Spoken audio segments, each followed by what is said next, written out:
రైతులు తిరగబడితే రేవంత్ కట హిట్లర్కు పట్టిన గతే పడుతుంట. ఇది నల్లమల్ల పులి మా అన్న రేవంత్ రెడ్డి గారికి.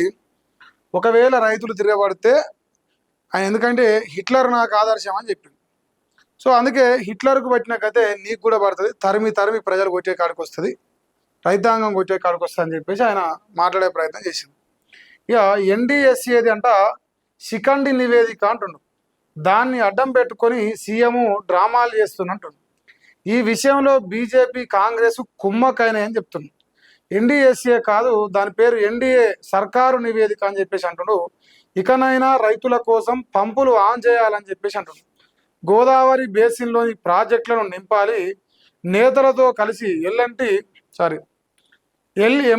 పరిశీలనలో కేటీ రామారావు అని చెప్పేసి మాట్లాడుతుండు.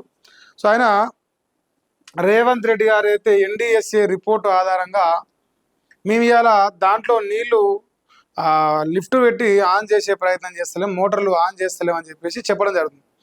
దానికి కేటీఆర్ మాట్లాడుతూ బీజేపీ కాంగ్రెస్ రెండు కలిపి కుమ్మక్కైనాయి, ఇక్కడ కుమ్మకు రాజకీయాలు చేసి తెలంగాణ రాష్ట్రంలో ఎన్డీఎస్ఏ పేరుతోని నీళ్లు ఇవ్వకుండా చేసే దుర్మార్గమైన కార్యక్రమం చేస్తుండు. దాని పేరు ఎన్డీఎస్ఏ కాదు, ఎన్డీఏ సర్కారు నివేదిక అంటుండు. సో ఆయన చాలా ఘాటైన వ్యాఖ్యలు చేస్తూ ఉండు. రైతులు గోసపడుతురు, రైతులు ఆగమవుతురు, నువ్వు ఏదైనా చేయి, రైతులు మాత్రం బాధ పెట్టకు, రైతుల్ని మాత్రం గోసపెట్టకు అనేది వాళ్ళ నుంచి వస్తున్న డిమాండ్. అయితే నీళ్లు ఎత్తిపోయాల్సిందే, భేషజాలకు పోకుండా రైతులను ఆదుకోవాలి, ప్రాజెక్టులలో నీళ్లు నింపుతామని ఎన్డీఎస్ఏను సీఎం అడిగారా, కాపర్ డ్యాం కట్టి కన్నేపల్లి నుంచి నీళ్లు ఎత్తొచ్చు, ఏ ముఖ్యమంత్రి వాడిని దిగజాడు భాష రేవంత్ది, ఎంపీ ఈటెల రాజేందర్ ఫైర్ అయ్యిండు, ప్రభుత్వ తీరును ఎండగట్టిన రౌండ్ టేబుల్ సమావేశం. సో ఇట్లా బీజేపీ నాయకుడు ఈటెల రాజేందర్ గారు ఈ నీళ్ల విషయంలో రాజకీయాలకు అతీతంగా బీఆర్ఎస్ పార్టీ లైన్లో పనిచేస్తున్నాడు, లేదంటే మద్దతు ఇస్తున్నాడు. సో వాస్తవానికి రాజకీయాలు సమయం సందర్భం బట్టి చేసుకోవచ్చు, కానీ ఈటెల రాజేందర్ అన్న మరి కేటీ రామారావు గారితో కలిపి ఆయనకు మద్దతుగా మాట్లాడే ప్రయత్నం చేస్తుండు. తెలంగాణ రాష్ట్రంలో ఈ కాళేశ్వరం నీళ్లు వాడుకునే అవకాశం మనకున్నది. సో కన్నేపల్లి పంప్ హౌజ్లు ఆన్ చేస్తే యావత్ తెలంగాణ రాష్ట్ర వ్యాప్తంగా కాళేశ్వరం జలాలు తెలంగాణ ప్రజలు వాడుకోవడానికి మంచి అవకాశం ఉంటుంది. కాపర్ డ్యాము ఇలా కట్టడానికి ఎందుకు అనుమతి లేదు, లేదంటే ఇంకో మాట నేను చెప్పాల్సి వస్తే 2.5 సంవత్సరాలుగా వస్తున్నది ఈ కాంగ్రెస్ ప్రభుత్వం వచ్చి. 2.5 సంవత్సరాలుగా ఏదైతే ఇప్పుడు త్వరితగతిన రిపేర్లు చేస్తామని చెప్పేసి డ్రామాలు చెప్తారో, ఇదే రిపేర్లు 2.5 సంవత్సరాలుగా చేస్తే ఇవాళ నీళ్ళు వస్తుండే కదా. ఒకవేళ మీరు ఎన్డీఎస్ఏ చెప్పిందే నిజం అనుకుంటే ఇవాళ రిపేర్ చేసే అవకాశం ఉందని మీరే అంటారు, రిపేర్ చేస్తామంటున్నారు. ఇదే రిపేర్ ఎందుకు 2.5 సంవత్సరాలుగా చేయలేదనేది ప్రజల నుంచి వస్తున్న ప్రశ్న. నిజంగా రైతాంగం ఇప్పుడు వ్యవసాయ పొలాల దగ్గర చూస్తూ ఉంటే బాధ అనిపిస్తుంది. వాళ్ళు పొలాల దగ్గర నీళ్లు లేక ట్యాంకర్లు తెచ్చుకొని, గ్రామ పంచాయతీలలో ఇప్పుడు కేసీఆర్ ఇచ్చిన ట్రాక్టర్లు ఉన్నాయి, సో వాటి ద్వారా ట్యాంకర్లల్లో నీళ్లు తెచ్చుకొని పొలాలను కాపాడుకునే ప్రయత్నం చేస్తారు, వరి నారు కాపాడుకునే ప్రయత్నం చేస్తారు. ఈ ఎల్లినో ప్రభావం వల్ల చాలా ప్రాంతాల్లో వర్షాలు పడక ఇబ్బందులు పడుతున్నారు, నిరలు పారుతున్నారు, ఇట్లా నీళ్లు లేక నిరలు పారుతున్నాయి. సో మరి ఇంత దుర్మార్గంగా రేవంత్ రెడ్డి వ్యవహరిస్తూ గాలికి వదిలేసి ఇట్లనే వదిలేస్తూ పోతే ఈ రాష్ట్ర రైతాంగం తమరి పైన దుమ్మెత్తిపోస్తారు, మళ్ళా జీవితంలో తమరికి రాజకీయంగా అవకాశం కల్పించరు. ఇక నేనైతే చెప్తలేను. సో కేటీఆర్ ఏమంటుండు, రాజకీయంగా నిన్ను బొందలేస్తారు జనాలు, హిట్లర్కు పట్టిన గతి నీకు పడుతుంది అని చెప్పేసి బేషరతుగా మాట్లాడుతున్నాడు. నిజంగా అంత స్థాయిలో ప్రజల లోపల వ్యతిరేకత తెచ్చుకోవాలని అవసరం ఏమున్నది?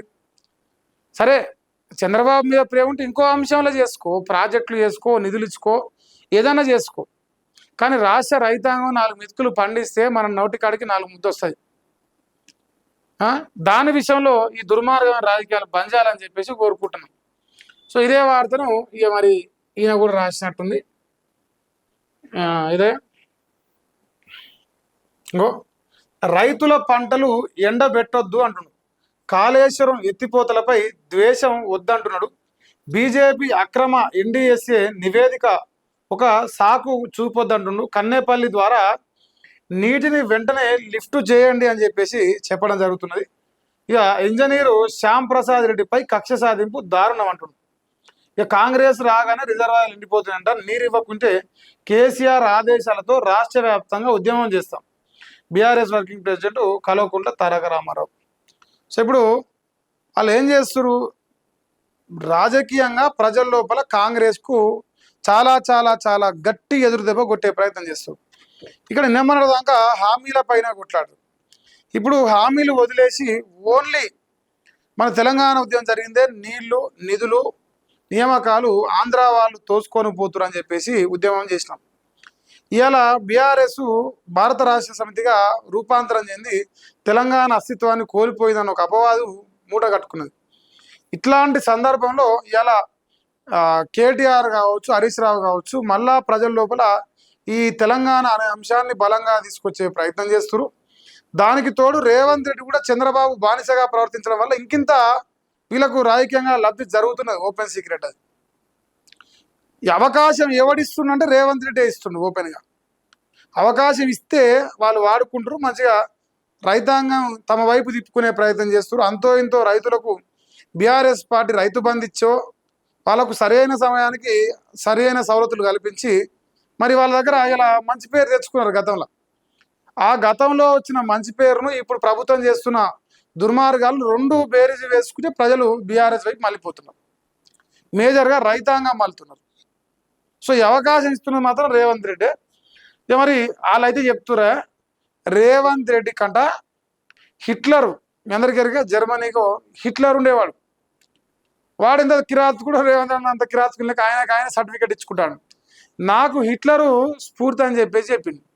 సో అందుకే హిట్లర్ స్ఫూర్తి అన్నా కాబట్టి హిట్లర్కు పట్టినాకైతే నీకు కూడా పడుతుంది, ప్రాంతంకి వెళ్ళి పారిపోయే కాడికి వస్తుంది నీ బతుక అని చెప్పేసి చెప్పడం జరుగుతుంది. సో మరి రేవంత్ అన్న గారు ఆయన నిర్ణయించుకోవాలి ఏది నిజం ఏది అబద్ధం అనేది.